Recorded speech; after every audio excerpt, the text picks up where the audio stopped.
what we saw long before.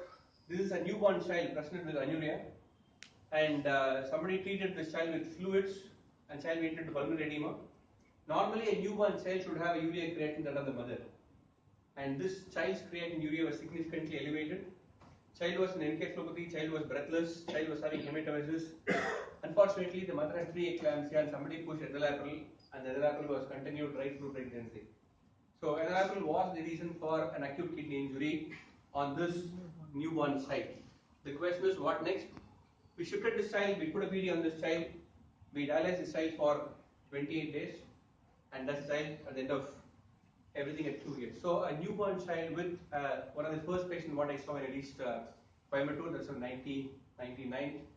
So on this child, enalapril is dialysable, the kidney continues to grow even after birth. So there is no age limit to an acute kidney injury, and you may be a head of the department of gynecology, but understand that your registrars or your DMOs may not understand what to give and what not to give, and this has to be extremely careful. Done by a senior most gynecologist in Coimbatore, but unfortunately she did not realize the patient was given enalapril along with other medications during pregnancy. This is one more crime.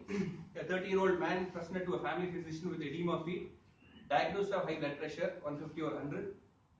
Unfortunately, every hypertensive patient goes to the cardiologist. This is fact. This is fact. I always say that high blood pressure. Tell me one cardiac disease which I'm happy that Jaishankar is not there. Tell me one cardiac disease causes hypertension. Sorry? Recording, that is fine, no problem. My message to all the cardiology friends of mine. A long-standing hypertension can cause left ventricular hypertrophy in ECG or echo and so on. Or it can cause cardiomyopathy, ischemic heart disease and so on. But when you want to evaluate why somebody has got high blood pressure, an ECG, an echocardiogram, a treadmill, an angiogram have got no role. Correct?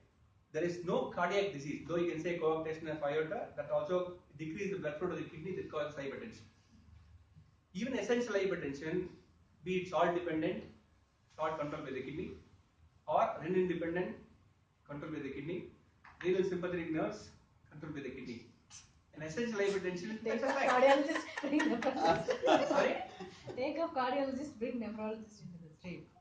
I'll tell you what's happening. We are seeing this left, right, and center, because even if it's essential hypertension, the origin of the high blood pressure is from the kidney. I can talk anywhere about this.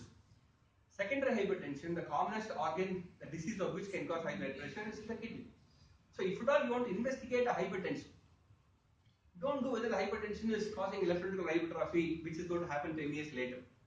If you want to investigate a hypertension, the most important investigation to decide whether it is essential hypertension or a secondary hypertension is a urine analysis.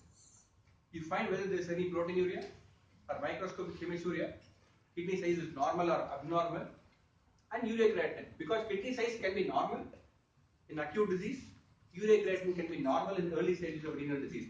So this patient went to the cardiologist of Coimbatore, the senior most cardiologist. He did ECG, echo, and treadmill. I've had patients who underwent a single vessel angioplasty also for hypertension evaluation.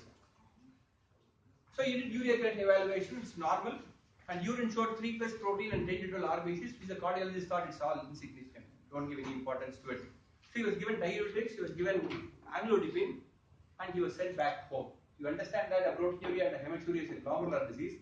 Hypertension and edema are all components of glomerular disease. Just because ultrasound is normal, just because creatinine is normal, does not mean kidney is normal.